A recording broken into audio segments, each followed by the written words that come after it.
Hello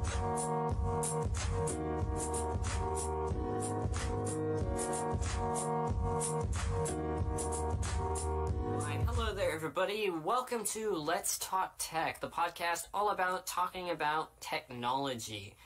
I'm Blake One Studios. For those of you who don't know me, you can just call me Blake. Nice to meet you, by the way.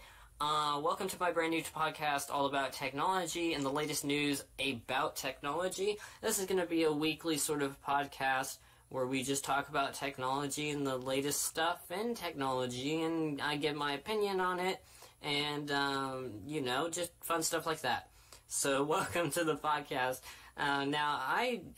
For the past couple of years, I've been doing a YouTube channel, so the adjustment to podcast is going to be kind of interesting. I've always wanted to do more discussion-type videos, sort of like a podcast, but not really. So I figured, you know what, let's just do a podcast. That's a lot easier. It's way easier than editing full-blown videos and stuff, and a lot more fun, too, and a little interesting. And so welcome to my brand new podcast all about technology. You can expect new episodes every Saturday, most of the time, unless I miss an episode for whatever reason. But you guys can expect episodes of this podcast on Saturday. This week, we're going to be talking about the next Xbox, E3 2018 news, Nokia's bad update, and Android P. Now, this is sort of a pilot episode, so it's sort of giving you guys the feel of what regular episodes are going to be like. I apologize if things are a little awkward this episode or whatever. First time, yeah.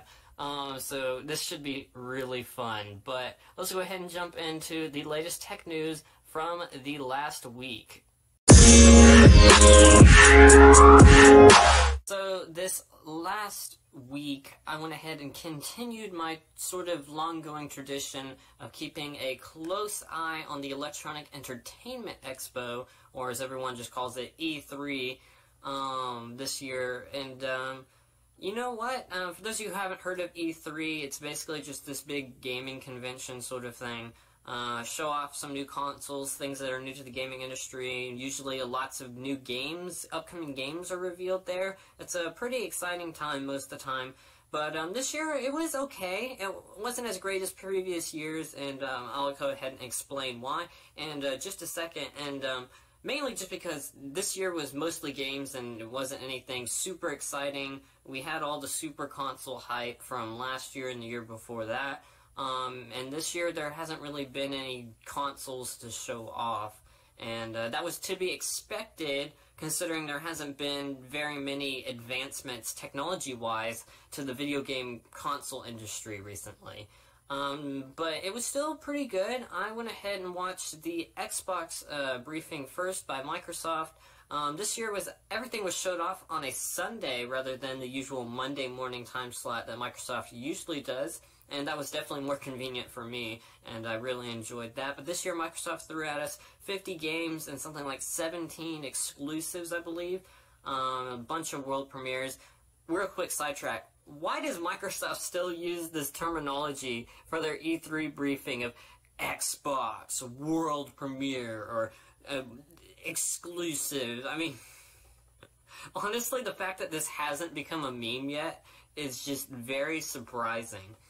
Just every single one of these trailers just starts off with world premiere, exclusive. It's just, Microsoft, you never learn, do you? But anyways, I'm glad they gave us those words again, those funny little buzzwords. But overall, you know what, Microsoft, they impressed me. They threw a huge variety of games at us that I found to be pretty interesting. There were a lot of really great trailers that I enjoyed, even though the majority of the games that were shown off weren't exactly my type of games that I prefer to play. I tend to enjoy more simulation-type games rather than the usual shooters or PvP. I mean, don't get me wrong, those are usually some fun games, but I definitely prefer simulation-type games. Nerd games. That's a good description for it. But one game announcement that I was really looking forward to, and you know what, I have to talk about it for a minute here on the podcast, just because I have to, was the Forza Racing franchise is back with Forza Horizon 4, and the E3 reveal it was pretty darn good. Not as great as the Forza Horizon 3 reveal 2 years ago at E3 2016, but it was still pretty darn good. And the Playground Games came back and they knocked it right out of the ballpark. Great reveal. Great game. They did a good job of just, well, putting a little bit of distance between the last game and this game. There's a lot of differences, and I think that is really great. So first of all, the game's like open world that you drive around in. It's a racing game. It's all online now, and so you can see other cars, and Microsoft even like showed off this quick chat feature where you can like say hello, want to drift, stuff like that. It was pretty cool. Provides a nice social aspect to what has mainly been a more not so online-based franchise, which is pretty cool. But this really reminded me of was The Crew, which is Ubisoft's racing series. So like I played The Crew, and a couple years back, and that was strictly online only. The whole world, you know, you get put in a giant server or whatever, and you see cars driving by like usual, and this really reminded me of that.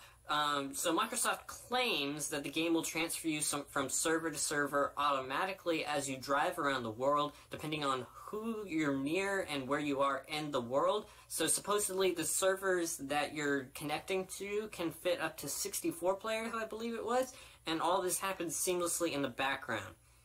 That is if it works. We've seen Xbox Live before, and I'm hoping this works and it's as successful and cool as Microsoft is claiming it is. But yeah.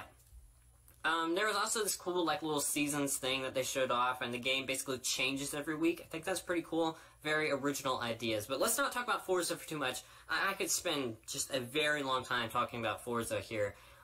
Let's keep on going here. So, like I mentioned earlier, hardware-wise, practically nothing. Microsoft didn't announce any new hardware. A couple weeks back, they released a new accessibility controller for the Xbox, and that's really the only bit of hardware that Xbox has seen recently.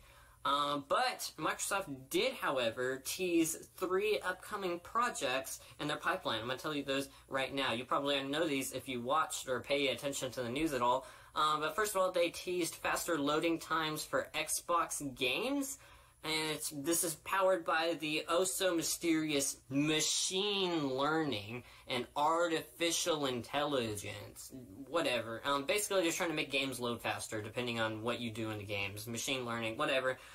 Cool, I guess, if it means the games load faster. I mean, load times on Xbox are not great, but not bad. So that's an improvement, I guess. Let's just see if they can actually deliver on that. Microsoft also teased that they were working on game streaming, supposedly from the cloud to PCs or especially mobile phones. They didn't give much of details on this, but they gave like an illustration of playing these high-end console games on a mobile device, and these mobile devices, well, aren't necessarily capable of computing these high-end games. So if you stream it, then that supposedly makes things better.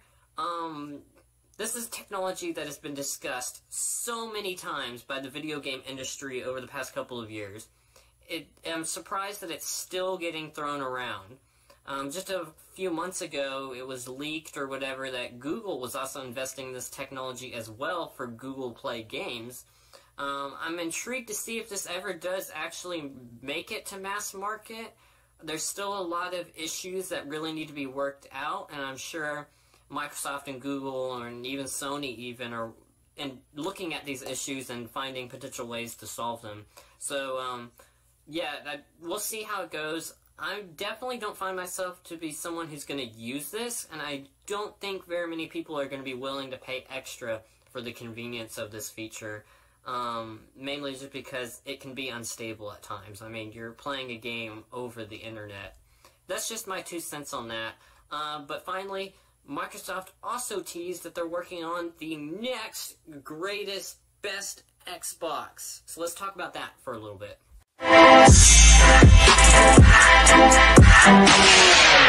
Alright, so the next Xbox. Let's talk about that. We know absolutely nothing about this. I just want to say that right now. All Microsoft did was say, hey, we're working on the next Xbox. See you soon. See you in a couple of years. That's basically all Microsoft did. But even though we don't know much about it, I do want to talk about the fact that there is another Xbox coming in the near future, and my thoughts on it. Because I'm slightly confused on why we're making another Xbox right now. So at their E3 press briefing on Sunday, Microsoft's Phil Spencer teased that they are indeed working on the latest and greatest Xbox, but I'm wondering how great will it actually be. It was reported just a few days later that the codename for this new Xbox is Xbox Scarlett. Codename, development name, it's not the actual name of it, we don't know that, but that's what they're calling it internally. But just real quickly, I just want to ask, how did we go from a seriously cool name like Project Scorpio, which was the code name for the Xbox One X, to just Scarlett? I mean, no offense to anyone named Scarlett, but what is this code name? I just don't get it. Just saying, Project Scorpio, seriously awesome code name. Loved it. I mean, I would have, I don't know, I wouldn't have minded if that was the actual name for it. I mean, I know Microsoft, there's no way Microsoft would have released a console called Project Scorpio. I mean, they have to call it an Xbox something.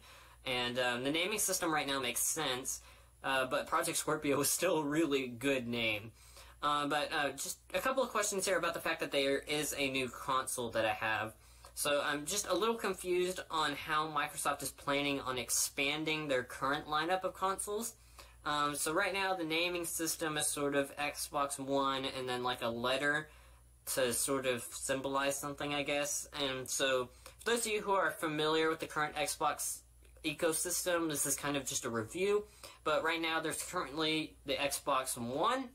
Even though it's technically discontinued now, you can buy it used and the graphic capability of it is worse than the other two consoles. So I'd say that makes it a great low-end console, especially since you can get it used for some pretty good prices online. But there's also the Xbox One S, which I'd say is more of your mid-range console. It's a smaller, more up-to-date version of the Xbox One. It's also 4K capable through upscaling, but it does do 4K technically, just through upscaling. It's definitely more of an up-to-date version of the Xbox One.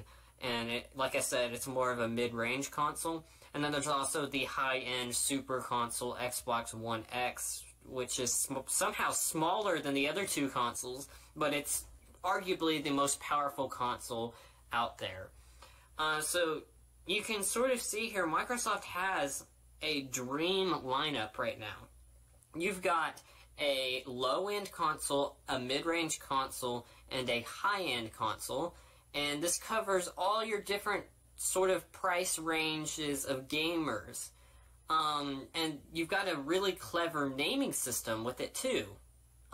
So my questions for this new Xbox is, well, what's the target audience for it? I mean, price range, that sort of thing, those two sort of go hand in hand sometimes. What are some of the main features or selling point of it? I mean, there hasn't been very many technological advancements in consoles recently, so what new, exciting thing is there going to be on this new console that is going to convince me to not get the Xbox One X and instead get this new console? If we're just improving graphics capability, that's not super impressive. All we're doing is making the games look better, which I guess for some of you may be a selling point, but for me, I kind of want to know more than just, hey, we're making the games look better. Maybe that's just me. I don't know. All I'm saying here is this better not be Microsoft trying to make a new console for the sake of making a new console. That strategy is just flat out terrible. If you're going to make a new console, there better be a reason for making a new console. Don't just make a new console because there's a Nintendo or whatever, Sony's making a new console. you have to have a purpose for this new console, and it has to have a purpose that is more fulfilling than the previous console. That's why I say the Xbox One S, great console. Here's why. It was a great improvement over the Xbox One. The Xbox One X, super console, way better graphics, 4K capable, big improvements over the other two consoles. But what are the improvements going to be of this new console over the other two consoles? Or three, I should say. How is it going to make the ecosystem better? I also want to know, will it be more powerful than the already powerful enough Xbox One X? You know, will it be cheaper than the X? Have they figured out something? It's one thing that I would like to see is an Xbox that is capable of supporting virtual reality. I think that'd be a great selling point, actually, for a future Xbox. Of, hey, you can play Xbox, but hey, you can also attach this Windows mixed reality controller to it, and boom, you've got a new VR-capable console. I know Sony's technically already done this, but it could be a good catch-up game for Microsoft if they choose to do that. Or will it be a more low-end console that has some more issues, but it's more relatable to the original Xbox One, that's more targeted to people who don't want to spend a ton of money on a gaming console but still want to be able to play games? Lots of questions, and obviously no answers for at least a year. Early reports are suggesting that it won't be reaching until like 2019 or 2020. But at least I asked some questions. I'm definitely curious to see what Microsoft does with this. Could it be a handheld console to compete with the Nintendo Switch? Who knows? Lots of questions, no answers yet. But hey, Microsoft is working on a new console. Super excited for that. We'll see how it is. Last but certainly not least, I do want to quickly mention the Sony E3 briefing, which I actually watched for the first time. I'm not a PlayStation gamer. I don't use PlayStation. I don't really intend on using PlayStation. But I did go ahead and check out the Sony E3 briefing just to see, you know, what PlayStation's up to. So I watched it for the first time, actually, and Sony kind of disappointed me. It was kind of meh. Obviously, I didn't expect any impressive hardware from Sony either. That's not really what this year's E3 was all about. So they just showed off games, but I kind of thought their format for the way they did things was a little off, and I'm going to go ahead and talk about that right now. So I know Xbox does really weird things like world premiere and exclusive that are just so cringy.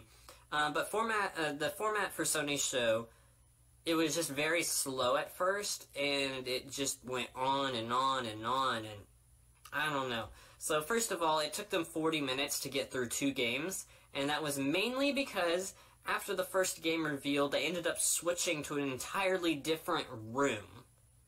And so this meant that there was a 10-minute sort of intermission in between the venue switch.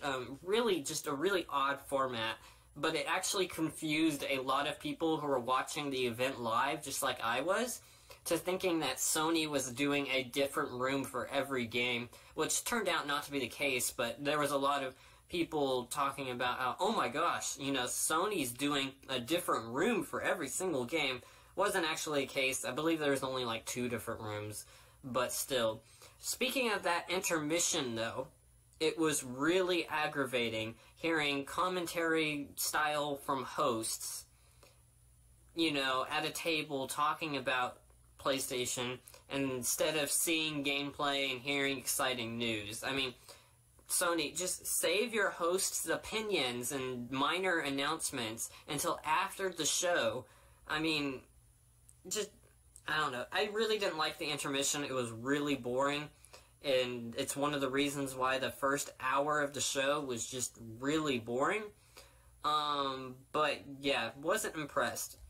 Overall, a lot of the games that Sony did show off weren't even really that interesting to me. They sort of fell in, at least the trailers fell into the same sort of genre of really creepy and really confusing. And maybe that's what PlayStation players like, I don't know. But, like, I don't know, it was definitely a little bit more weirder compared to other sort of conferences that I've seen. I did really appreciate one thing from Sony, and it's why I'll gladly watch their E3 again. And that was, they made an effort to show off a lot of gameplay rather than these cinematic trailers, which is something Microsoft didn't do. Obviously, Microsoft can't show off tons of gameplay, because this year Microsoft had 50 games to show off. That would take forever. But Sony had less games, and therefore Sony could show off more gameplay, and that made it a lot more interesting, because it gave you a better idea of what these games are like, how they're going to be played, and surely I can't be the only person who appreciates seeing gameplay rather than these cinematic trailers. Don't get me wrong, cinematic trailers are all really great and all, but I do like to see gameplay. Anyways, that's all I've got for E3. I won't bore you guys with E3 news much longer. There's a few more things I could mention, but there was just tons of games and stuff this year at E3, so I'd rather not bore you guys with all that nonsense. Let's go ahead and continue on with the tech news from this week.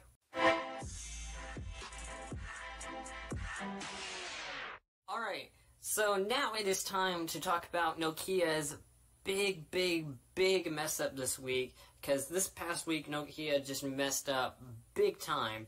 Thankfully, it wasn't something that affected consumers. It only affected people who were enrolled in a sort of beta program, but still, it was a pretty bad mess up. It's kind of funny, but I'll go ahead and explain it right now. So, a little bit of background information before I explain what happened.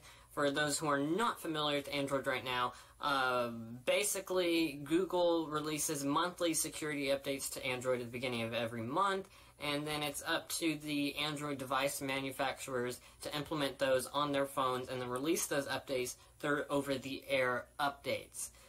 And so a few days ago, the June security patch was released, and manufacturers have been slowly rolling it out to consumers. Now, one of the things that Android has been notorious for with updates is just the fact that updates have they just don't come out to consumers, because these device manufacturers, they don't care. They don't want to put out updates to their phones as often. I mean, it takes time and money, and it's not something that they want to do, and it's just been something that Android has been notorious for, is these updates not ever making it to consumers, or taking an insanely long time.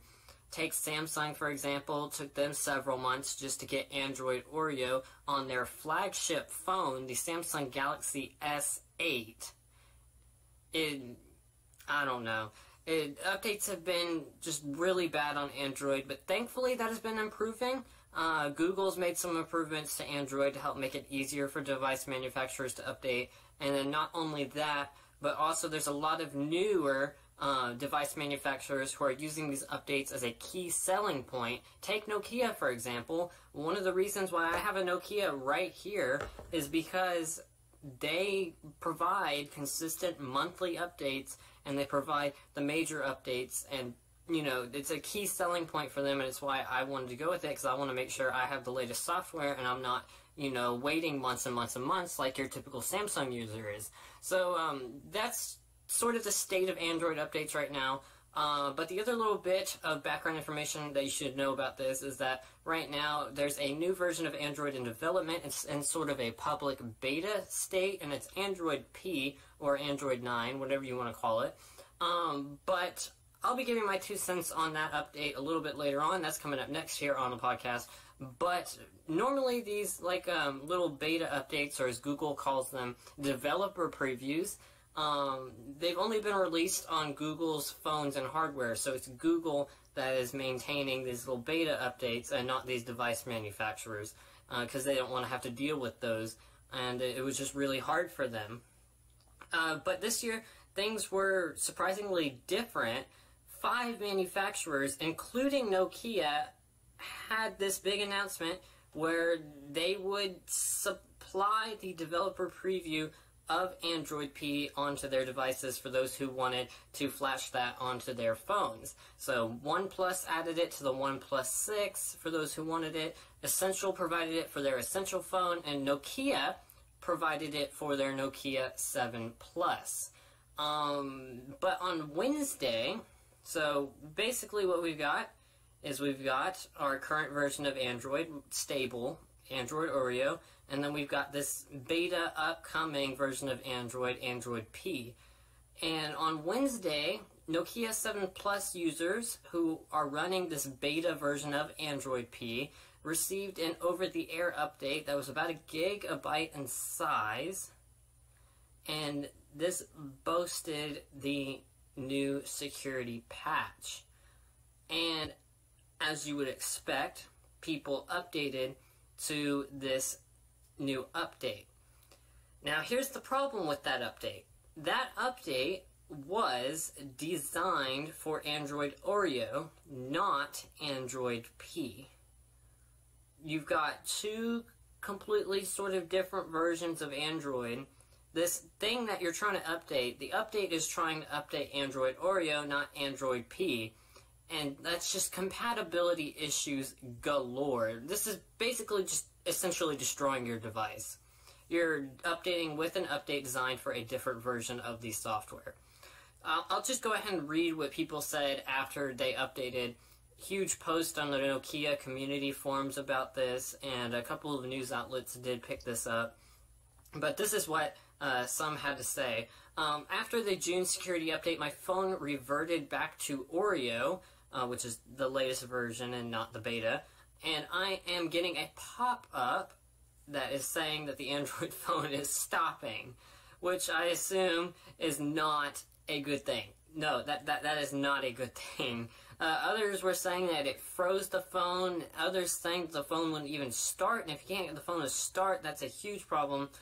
Basically, no one's been able to get this working, and all of these people are basically going to have to factory reset their phones.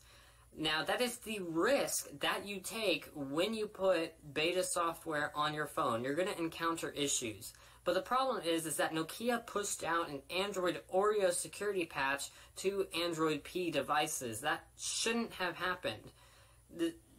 This basically corrupted anyone who was testing Android P on the Nokia 7 Plus, and that is a big mess up.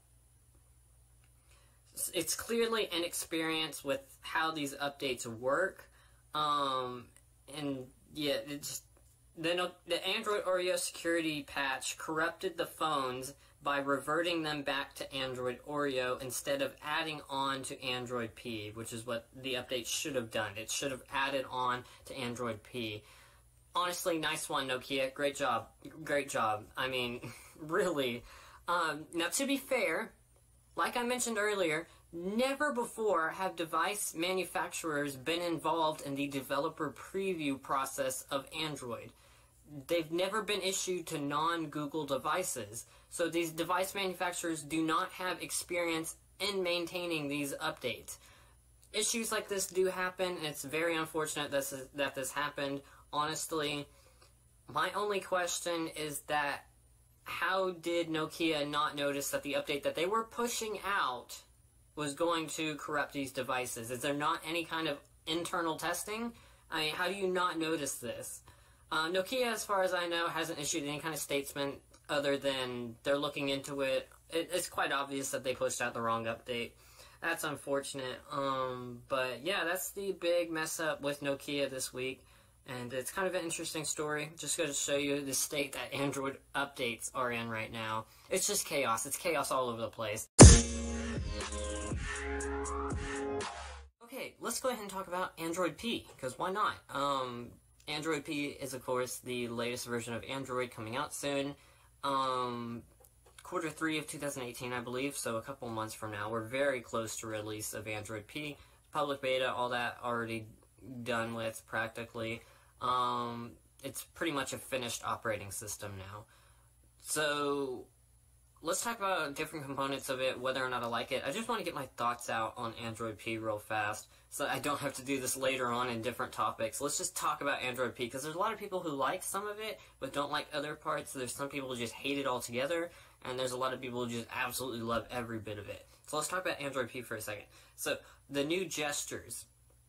Basically, rather than having the 3 little navigation on-screen buttons right now, unless, of course, you have built-in buttons on your phone, that's changing to a pill and a back button. So you swipe up on the pill to go home and to, I believe, to open up the recent apps menu. So basically the recent apps menu is gone now. And not sure how I like this because the navigation bar just looks unbalanced now. I really like the gestures, don't get me wrong. I just wish Google had went all the way and gotten rid of the back button too, because now the navigation bar looks funny, and it feels unnatural tapping to go back, but then to go home you have to do a gesture. It just feels like Google half-baked this gesture system by keeping that back button. But, so basically you're swiping for everything except going back. I just wish Google had fully implemented it. Go all the way. Go like the way iPhone 10 did it. Just all gestures. Recently, I tried out a new app by XDA developers that implements the same gesture system, but it's fully customizable, and you can put it on any phone, practically. I like this system way better than how Android P is adding gestures. Pretty similar, but I really liked the way XDA did it. So theirs was fully customizable. I could change the size of the pill to make it bigger or smaller based on how I wanted it. I could just make things the way I needed them. And you know what? I could customize what gestures did what. If I swipe up, maybe I want swiping up to do something else. Maybe I want that to open Assistant. Who knows? I just liked that a whole lot better than the way Android P is doing the gestures because it was fully customizable. Customization has always been a key feature of Android, and that customization is really missing out when it comes to Android P's gestures. Don't get me wrong, really love the gestures. We're moving forward. I can understand if the gesture is a little bit tricky for most people. I believe you can turn it off, but I'll leave it on. I really like it. It's a much better system than what we've got right now. So then, the new clock position. So, the clock on Android has always been in the top right, but they've moved it to the top left. I don't understand why people care so much about this. I don't have any preference on this whatsoever. It works fine on either side, but I do wish that this could be changed in the system UI tuner or something, because I'm sure there's a lot of people who would prefer to have it in the old spot. But there's also a new notification shade. I really like the style and the look of the new one. The position of things feels a little odd, especially things like where the date is and stuff. It'll take some getting used to, but I don't like the fact that the quick toggles, you can't open them up anymore. I do really like the new icons, the new style of it. Everything's perfect. Really like the new notification shade. Now, what about all that digital well-being stuff that Google talked about at Google I/O back in May? So, digital well-being. I don't see what the problem with it is. There's a lot of people who are worried about privacy and whatever, and that's cool, I guess. I think it'll be useful for some people who maybe open up Instagram too much. I know I open up Instagram too much. Things like that. I really don't mind it. I think it's cool. Should be fun to use for about a week. I don't really think I'll use it that much. But it'll be fun to fool around with. Now, what about things that I really don't like in Android P? Just the small things in life that just bug me so much. So, System UI Tuner was sort of removed. It's now really hard to get to it. I believe the only method that was mentioned online was you have to get Nova Launcher and use the Nova Launcher widget to open up. So it's just, I use System UI Tuner to customize the notification area, and now it's mostly been removed, and that's a little annoying. Also, like I mentioned earlier, not being able to open up the quick toggles on the notification shade is a huge, huge, huge minus for me. That's just, it's a lot less convenient. Also, the notification that appears whenever you frequently dismiss an app's notifications, there's like a little notification that pops up saying, hey, do you want to block notifications from this app? I really hate that. And here's why. I can just see maybe someone's bank or something, you get these bank notifications all the time, and you frequently just dismiss them. Okay, I saw it, that's cool, I'm going to get rid of it now. And then what ends up happening is that notification pops up, hey, do you want to block this bank from sending you notifications? And someone just accidentally says, sure, I don't care about that. And then they don't get bank notifications. Not only that, but it's way too sensitive too. It pops up way too many times. I don't like that. I think that should have been improved. I can just see so many people accidentally dismissing and blocking important notifications. Cool idea though, I guess. But really, let's be honest though, how many apps really abuse notifications that much? That's kind of a thing of the past nowadays, at least in my opinion. Also, the limits on how many icons can appear in the notification area is kind of annoying. This was mainly just added because of the existence of notch phones with a notch. So, that's cool, I guess. It's just, you only get like 4 icons now, especially since the clock is over there now. And then after that, it'll just show a dot representing that there's more notifications. Don't like that. I really enjoy seeing all of the icons, so I get a pretty general idea of what notifications I have and how many. Overall, I really like Android P. I really like how it's continuing to modernize Android a little bit, and it's moving it in the right direction and improving the design of it. I don't hate the update, but with any update, there are quite a few changes that I think are unhelpful or even flat out dumb. There's a bunch of other Android P stuff that I can mention, but I'm not going to rant about it for too much longer, because we are almost out of time for today's episode.